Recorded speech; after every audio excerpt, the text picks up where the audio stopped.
After a mildly disappointing start to the season, this team has become red hot over the last 2 months here in our MLB the Show 23 draft-only franchise, up to the point where we have a 15-game lead on the division. We were like in the middle of the pack prior to those 2 months. Absolutely have caught fire. Best team here in AAA, as you can see, #1 out of all the teams. Got a couple of weaknesses in there, as you can see, the 20th power and then being hit in his 20th defense. But we're absolutely just kind of tearing through the AAA this year. And since we have such a big lead and the playoffs are kind of an inevitability at this point, my plan here with this episode is just to get to the playoffs here. So that's what we're gonna do. We're just gonna go through. Typically, I do a month a season, as I have for really the majority of this franchise. I'd say let's go ahead and get to the playoffs here. One thing to note: we'll be taking just a very short break from this franchise after this episode, so we'll get to the playoffs.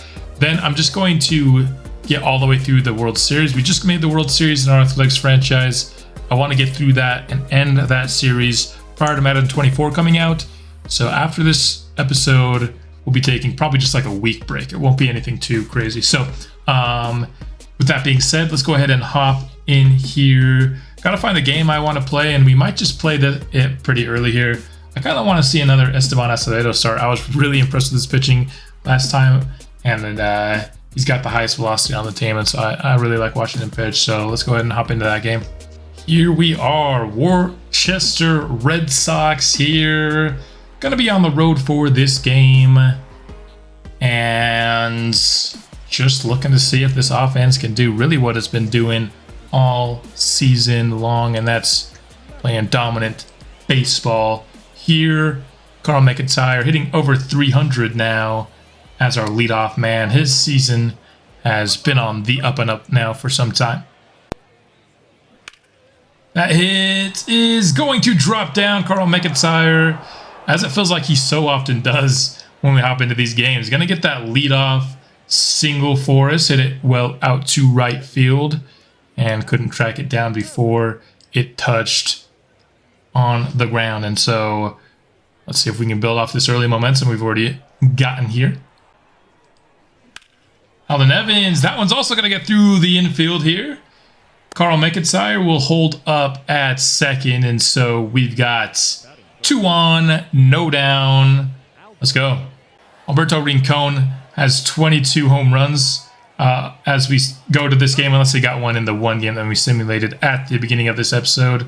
He did not. So awesome power, combining it with a pretty decent average at 282 as well. I mean, this team has kind of altered my view of what a good average is. 282 is a really good average, especially when you're providing that power. And so our lineup is absolutely stacked here. Way overqualified to be a AAA team. We'll just say that a lot of these guys. That pitch high in the zone will be lifted out to right. I imagine we'll see a tag attempt here from McIntyre. We will. And he gets there very easily, so that will put runners on the corners here. Rincon unable to keep that hitting streak going. Another guy with a OPS over 800 here is Russell Mosqueda. Been an awesome addition here for us. The generational third base prospect has really kind of taken this lineup to another level. We needed power, and he, 11 home runs isn't a crazy good amount, but it certainly is better than what we've been used to here. And that one will touch down, and they can't find it in the outfield. What is going on? Had to have the center fielder come and help him out.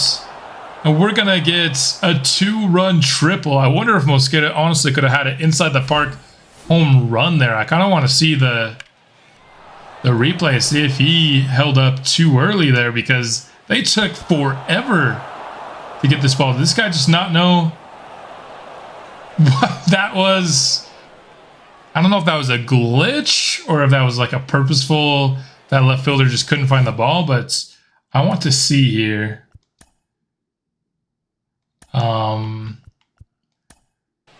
Right here. When Mosqueda hits third. Where are they at in the outfield? He's going. He reaches third right here. He's getting told to stop. Okay, now the throw's already in. I know one here is Sandoval. That is a hittable pitch, and he hit it well deep to right field, and it is gone. 2-run homer for Kevin Sandoval, his 12th of the season, and this offense with the best inning we've seen from them in quite some time here to lead off the first. Got a lot of power here. Nearly had that home run with Mosqueda. Kevin Sandoval comes out and gets it himself. 4 runs will score here in the first for our Charlotte Knights. Kind of just proving what I said at the top of the episode. This team is kind of far and away better than the competition here at the AAA level, and they've started realizing their potential here the last couple of months. Ray Beasley, that one line drive out left center field. This offense isn't done quite yet here. Extra base hit for Beasley. And we could see maybe this whole order go through. We just got to see it go through one more bat without an out. And we'll see the entire lineup here in the first. That always makes you feel good about your ability to hit. Boyer getting behind 0-2 here. That is going to touchdown for Boyer. We're going to see if Beasley's trying to go home. He most certainly is. And there was no call. Oh, that's because it wasn't a close play. I was wondering if he got tagged on his way in, but he was not. So make that 5 runs here in the first. Yeah, that tag was way behind him. Couldn't quite tell in real time. Going for second is Boyer. He gets in safely. Another runner in scoring position. Benitez has some decent clutch rating, so he has a decent chance of getting him across. Benitez right up the middle. That should score our friend Boyer here. And we're going to see the top of the order once again here in the first already. 6 runs in the first. Easily the best inning we have seen from this team. You love to see it, and the Red Sox are changing pitchers here in the first inning. Saw this in our athletics franchise recently as well. Both of our franchises got some lineups on them. Inside the zone, McIntyre lifts it out to left, and finally the inning will come to an end. We had our fun, and 7 first inning hits. Let's go, baby. Low in the zone. Acevedo going to give up a leadoff hit here to Enrique Arrojo. So Boston, they have a long way to go, but step one, I guess, is get some guys on base, and they're doing that. Acevedo having a little bit of trouble here. All these are just right outside. Like, he's not, his control isn't like way out of whack, right? He just needs to tune it in just a little bit more in both of these batters so far. That's going to touchdown fair, and the Red Sox are now 3 for 3 with reaching base. You're going to get 1 run across here and have 2 more in scoring position. They're trying to take off a lot of this deficit here in a hurry. Nicely hit. This would be a huge out. And instead it's crushed to left field. A 3-run shot, and it's already down to a 2-run lead. This is gonna be a high-scoring ball game, it's looking like here. 16th home run of the year for David Rodriguez. He took one on us yard the last time we played this team as well. And so he's proven to be a formidable hitter here in this franchise. Maybe that's a guy that we'll see in the future in the bigs as well. Looks like he should be from what little we've seen of him. That's going to be caught by Mosqueda. We finally get our first out here. Oh boy. Full count for the second time. And the changeup will get York swinging. So 2 outs in a row here. High fastball lifted by Bo Phillip. And we've got a man underneath it. So allowed 4 runs, but then able to get the next 3 guys out. But that's not the best consolation prize when you already had allowed 4 runs in the inning. 0-2 for Evans. He is swiping at that high fastball. Couldn't get any contact on it. So a strikeout for Brandon Walter here. Mosqueda ahead 2-1. He's going to swing at that one. Deep to left field. Caught on the warning track by Yamazaki. And so we'll go scoreless in the second. No hits. Kennedy hitting just above that Mendoza line this year. He's going to go low in the zone. Rincon tosses it up to Acevedo for the second out of the inning. Acevedo trying to go 1-2-3 here in the inning. Did he go around? Yes, he did. So Rojo retired here. And we also get that 1-2-3 inning, much like the Red Sox did here in the second. That is going to drop fair for Jason Gill. The low fastball struck well, and he is safe there. The throw just offline. An accurate throw, and they probably tag him. Nice patience here from Sandoval. He's ahead 3-1. Trying to get on base here, and he will do just that. Now a man on first and second. Ray Beasley, that one's hit to second. Probably going to be a double play here, and it'll be that indeed. So the 4-6-3 puts 2 outs on the board, but we still got a man on third. I think Blake Boyer has the highest clutch on the team as well, so I like his chances here to come through, and he will do that over the head of second base, into the outfield, and all the way up against the wall. That's going to be extra bases for Boyer, and the RBI as well. His second plate appearance, which he's been able to pick up an RBI here. 19 doubles on the year, so a quiet second, but picking things back up a little bit here in the third. We not got that double play there. Maybe have the potential for a bigger inning. Benitez gets it through the infield once again. Boyer coming home, but the throw was on time. And so that will do it here for the inning. Up to 10 hits through 3 here. Like what I saw from the offense that inning. Like I said, a non-double play away from potentially a pretty big inning. Low in the zone over the glove of Mosqueda. Duran fouled like 3 balls off prior to that.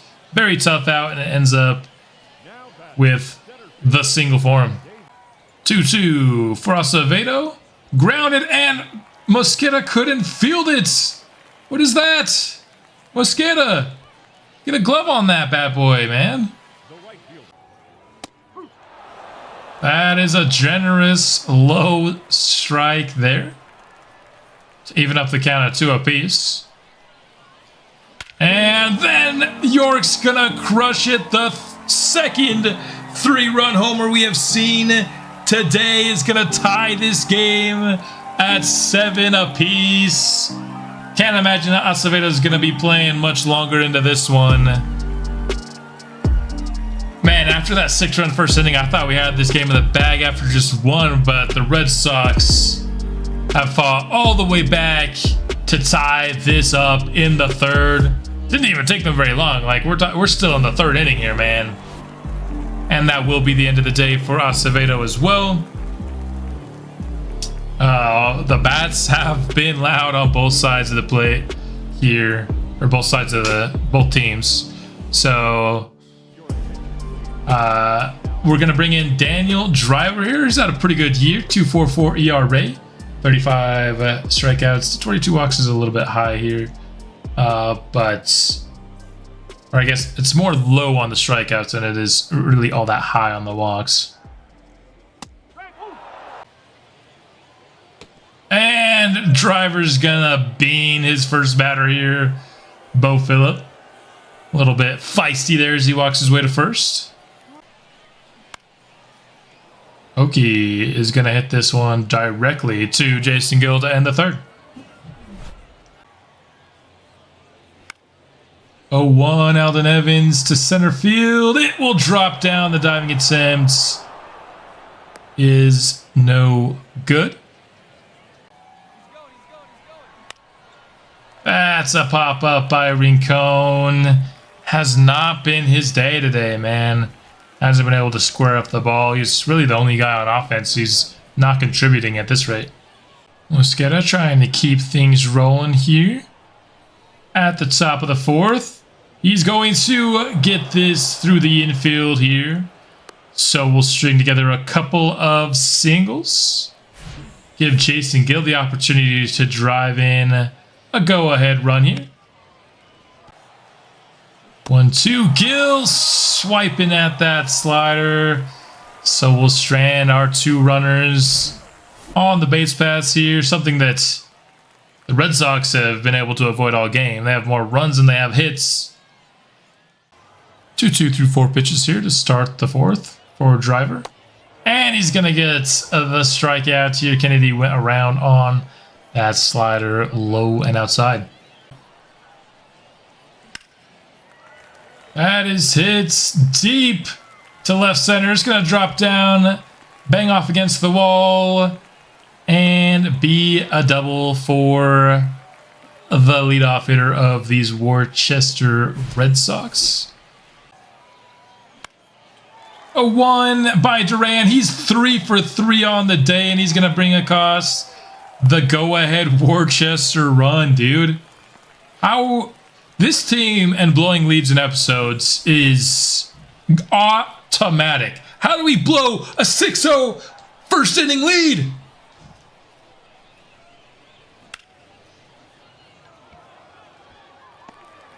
Another hit, man.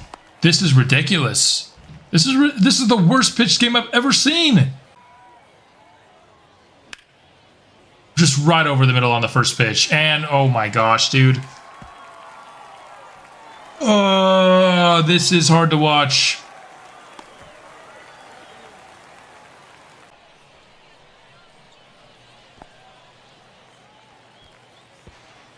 Oh my gosh, Sandoval missed the throw, dude. Holy crap! What is going on with this team?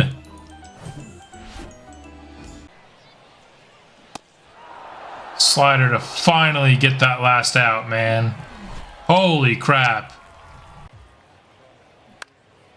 Sandoval is going to get himself a base hit to lead off the fifth. Let's not start stranding people for the last half of the ball game like we do every episode. Gotta bring runs across the board. Beasley lifted to left, but caught.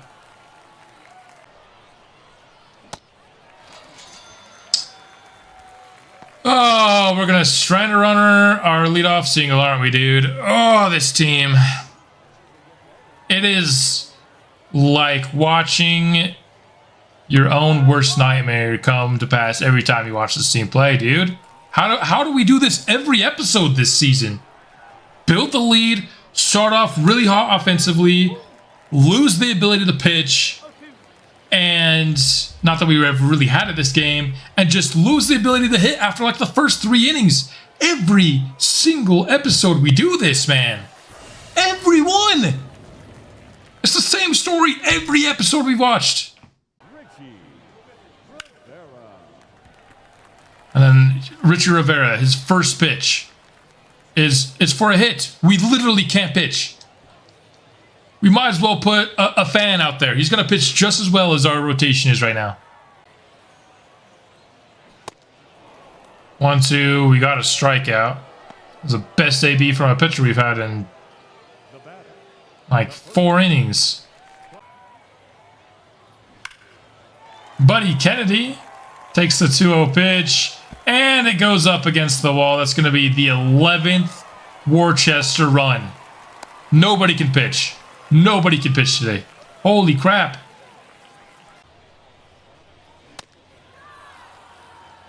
Strikeout number 2.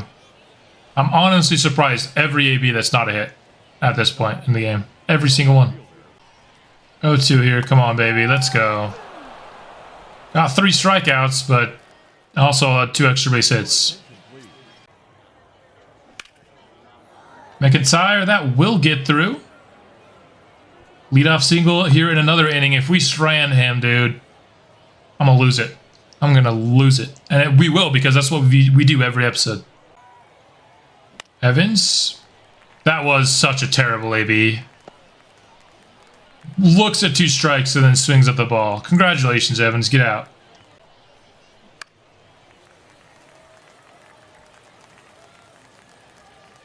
You've got to be kidding me. We're going to do it again. Oh my gosh. This team frustrates me so much. Why? Every single episode, this entire season, we do not score in the second half of the game. Does not matter how good of a start we have. We just shit our pants in the second half. Every time, dude. Thank you, Mosqueda. He's going to get himself a hit. McIntyre's got some speed. We'll see if he goes for home. He will. Thank you. Goodness heck. Mosqueda comes in clutch for us. Somebody's got to do it. Oh. Full count for Jason Gill, trying to shrink this lead even just a little bit more. And that's mishandled by York. And he's safe. The error will keep us alive. Thank you, Nick York. He hasn't really helped us out, though, because he had a 3-run homer earlier. But he will put Kevin Sandoval at the plate here, and he's had himself a good game. 2 for 2 with a home run. We need him now more than ever. Sandoval lifts this deep to right field. His second homer of the day will tie this game. Right when I started getting just PO'd about this team.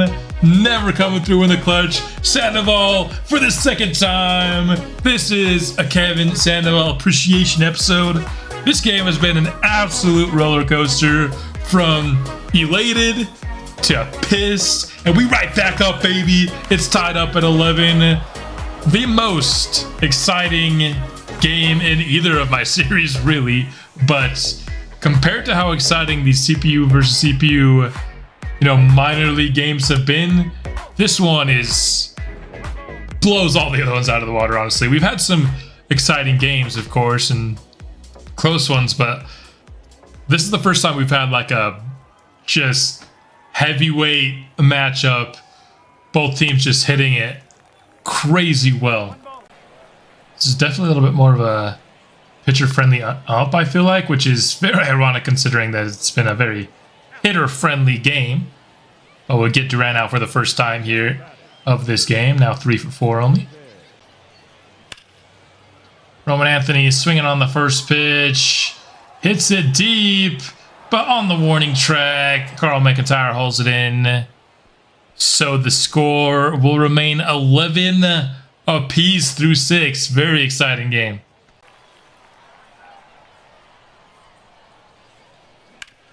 Boyer chops it over to short, and there won't even be an attempted throw. So Boyer with the leadoff single here on the 7th. Let's keep up the momentum. Let's string together some hits. Let's get a home run to bring him across the board. That's what I like. 0-1. Benitez going for a bunt. He will be out there, but he gets the man in scoring position, avoids the double play, which was the goal there of that bunt. I would say you obviously would have loved to gotten yourself on as well, but takes the double play out of the equation and brings up the top of our order with a man in scoring position. 1 for 2. Carl McIntyre 2 for 4 on the day, and he's going to swing at the changeup low. Second out now of the evening. Now it's up to Alden Evans to bring us home this runner. Evans is ahead 3-0. Rincon is on deck. He's the only guy today, though, that hasn't had it so far. So I'd love for Evans to just finish off this AB and bring the run across himself. Not that I don't have confidence in Rincon. It's just, you know, I'm probably believe more in the guy who, you know, has already got a couple hits today. But now it's Rincon's time. Obviously been very good this year, just hasn't been good today. 0 for 4. Now is the time to get involved. It feels like it's been a while since we've seen a really good Rincon moment. No time like the present. That curveball right over the plate, and he fouls it off. 1-2. Still in this one, and he swings and misses at the fastball. That previous was a curveball right over the middle. You gotta hit that, baby. Score remains 11 apiece. Payoff pitch towards Irizarry here from Morales is hit to center. McIntyre with the speed runs it down and makes the grab. Didn't even make it look particularly difficult when I thought that one was going to touch down. Payoff pitch is lifted to foul territory. Sandoval makes the catch. So Morales there retires the side without much problem. We've got Mosqueda and Sandoval, who have been the heroes of today, up in the 8th. Let's see if they can continue their success. That is chopped past the first baseman there. Mosqueda will get himself a hit, his 4th of the day. Just bounced right in front of his face. Thought he had an easy play there, but weird bounce right at the last minute there. Right past him. Gill is going to swing at that terrible pitch. It's going to result in a double play. You've got to be kidding me. What are the odds? Not going down easily. And what?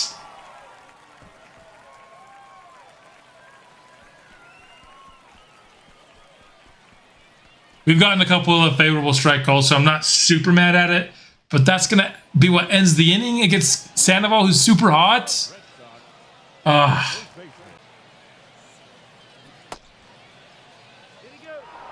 He went around on that. All right. Strikeout here for Morales. Just end the AB. Thank you. You probably won't know how annoying the AB was because I cut it out, but he fouled off 4 or 5 balls, that AB. Great battle here to start the top of the 9th for Beasley. And he's going to ultimately lose it here, though. Was a 7-pitch AB.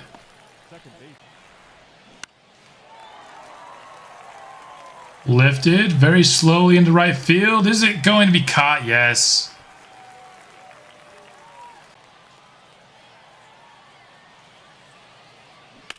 One hit well by Benitez.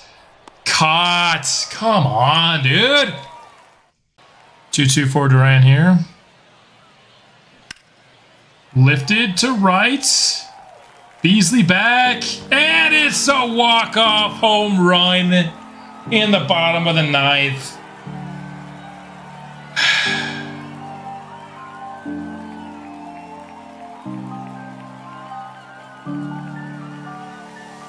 Fourth end of the day for Durant, 17th homer of the year. Worcester walks off with the victory, man.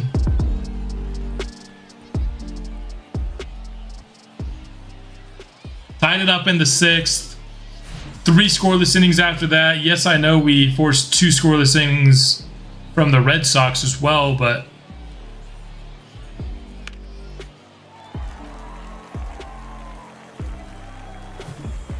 In the end, a 12-11 loss.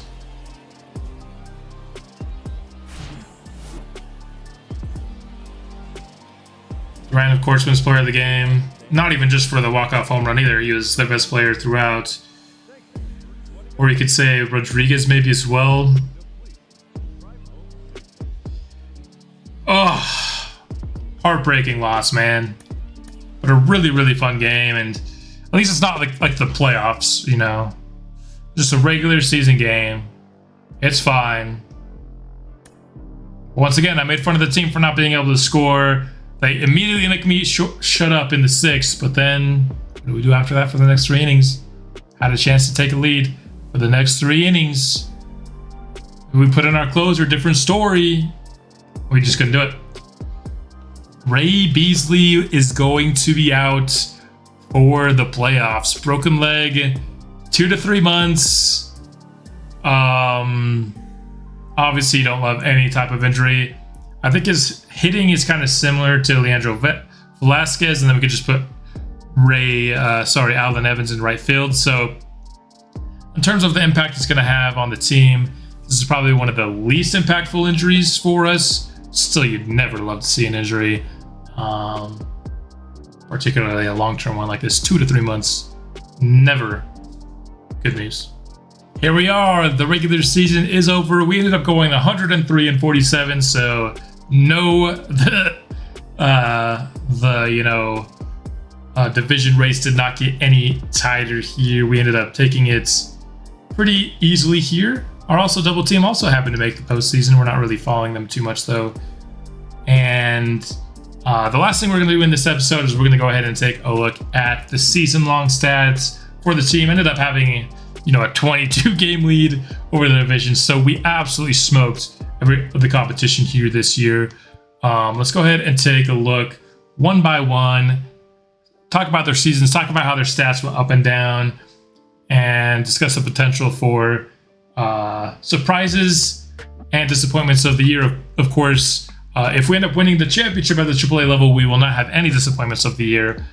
But let's just go ahead and talk about the candidates here. Starting here with Russell Mosqueda, ends up with a total of +9, in his hitting stats, +3s and 4s really across the board across in that. +6 reaction is pretty nice.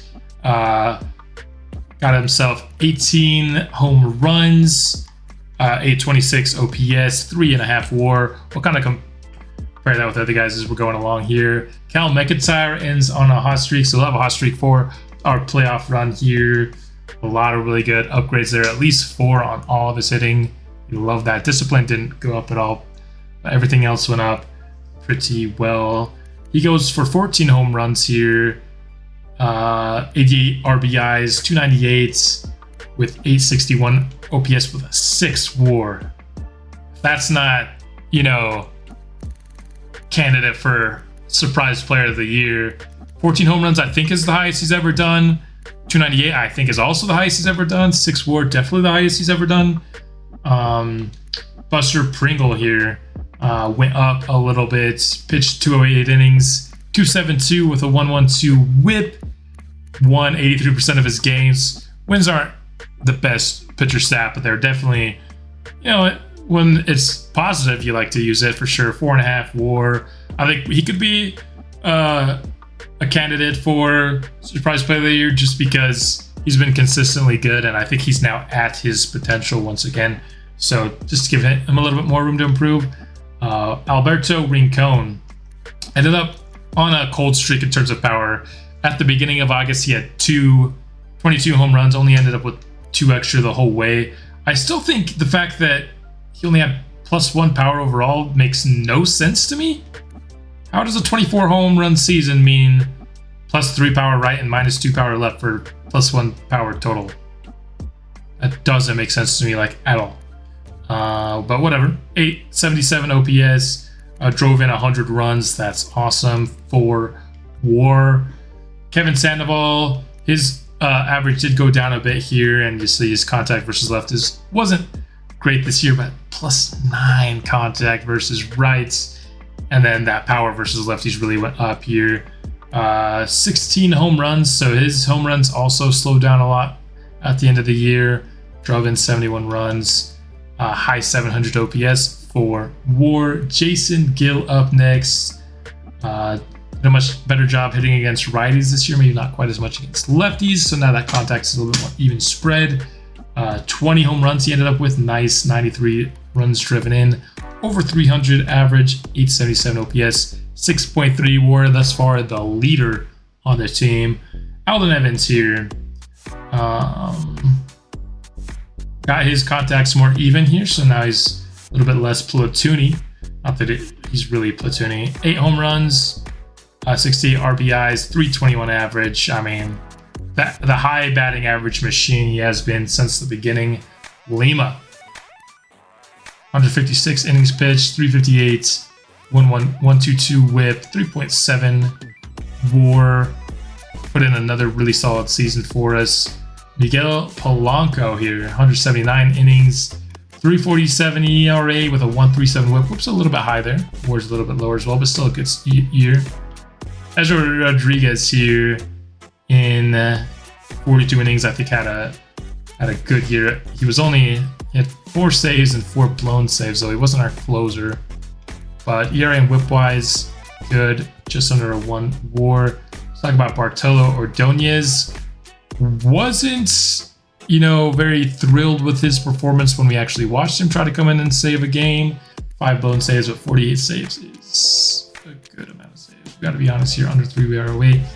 1-3 whips a little high, 1-5 WAR. Julian Quintana, 180 innings, 2.44 ERA, 1.21 whip.